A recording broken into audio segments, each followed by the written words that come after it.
सत्याचा आवाज, खोट्याला चोप देणार. आपण पाहत आहात जनशक्ती लाईव्ह न्यूज. निर्भीड बातम्या, निडर पत्रकारिता. मिरजमध्ये गांजा विक्रीवर मोठी कारवाई. 2 किलो गांजा व मोटारसायकल जप्त. सराईत संशयित अटकेत. जिल्हा परिषद व पंचायत समिती सार्वत्रिक निवडणुकीच्या पार्श्वभूमीवर तसेच नशामुक्त भारत अभियानांतर्गत अंमली पदार्थ विरोधी मोहिमेला गती देत महात्मा गांधी चौक पोलीस ठाणे यांच्याकडून सातत्यपूर्ण कारवाई सुरू आहे. याच अनुषंगाने मिरज शहरात गांजा विक्री करणाऱ्या एका सराईत संशयितावर छापा टाकून सुमारे 2 किलो तयार गांजा माल व मोटारसायकल असा एकूण 1 लाख रुपयांचा मुद्देमाल जप्त करण्यात आला आहे. कारवाईचा तपशील. दिनांक 29 जानेवारी 2026 रोजी रात्री 11 वाजता मिरज येथील डॉ. बाबासाहेब आंबेडकर उद्यानाच्या पाठीमागील बाजूच्या बोळात ही कारवाई करण्यात आली.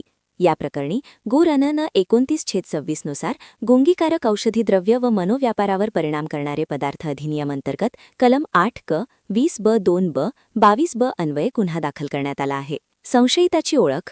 अटक करण्यात आलेल्या संशयिताचे नाव नवाज सलीम मकानदार, वय 32, राहणार प्रताप कॉलनी, रॉकेल डेपो झोपडपट्टी, मिरज असे असून तो मिरज परिसरात चढ्या दराने किरकोळ स्वरूपात गांजाची विक्री व वितरण करत असल्याचे तपासात निष्पन्न झाले आहे. पोलीस कारवाई कशी झाली? गोपनीय माहितीच्या आधारे 6 पोलीस निरीक्षक संदीप शिंदे यांनी तात्काळ डेबी पथकास सूचना देऊन पंच व फोटोग्राफरसह आपळा रचला. संशयित मोटारसायकलवरून येताच त्यास पळून जाण्याची संधी न देता शिताफीने ताब्यात घेण्यात आले. झडतीदरम्यान 2 किलो वजनाचा तयार गांजामाल सुमारे 50,000 रुपये व वाहन जप्त करण्यात आले. वरिष्ठ अधिकाऱ्यांचे मार्गदर्शन. ही कारवाई पोलीस अधीक्षक संदीप खोगे, अप्पर पोलीस अधीक्षक कल्पना बारवकर व उपविभागीय पोलीस अधिकारी प्रणील गिल्डा यांच्या मार्गदर्शनाखाली करण्यात आली. कारवाईत पोलीस उपनिरीक्षक संदीप कुरव, पोलीस हेड कॉन्स्टेबल व कॉन्स्टेबल आदी अधिकारी अंमलदार सहभागी होते. न्यायालयीन कारवाई. संशयितास अटक करून न्यायालयात हजर केले असता 2 फेब्रुवारी 2026 पर्यंत पोलीस कोठडी मंजूर करण्यात आली आहे. पुढील तपास पोलीस उपनिरीक्षक संदीप कुरव करीत आहेत. नागरिकांना आवाहन. नशामुक्त भारत अभियान व निवडणूक काळातील कायदा सुव्यवस्था अबाधित ठेवण्यासाठी अंमली पदार्थ व गुटखा विक्री वितरणाच्या साखळीची पाळेमुळे खणून काढण्याचा निर्धार पोलिसांनी व्यक्त केला आहे.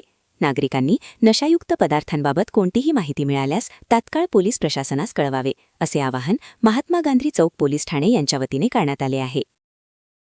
जनशक्ती लाईव्ह न्यूज चॅनलला लाईक करा, शेअर करा आणि सबस्क्राईब करा.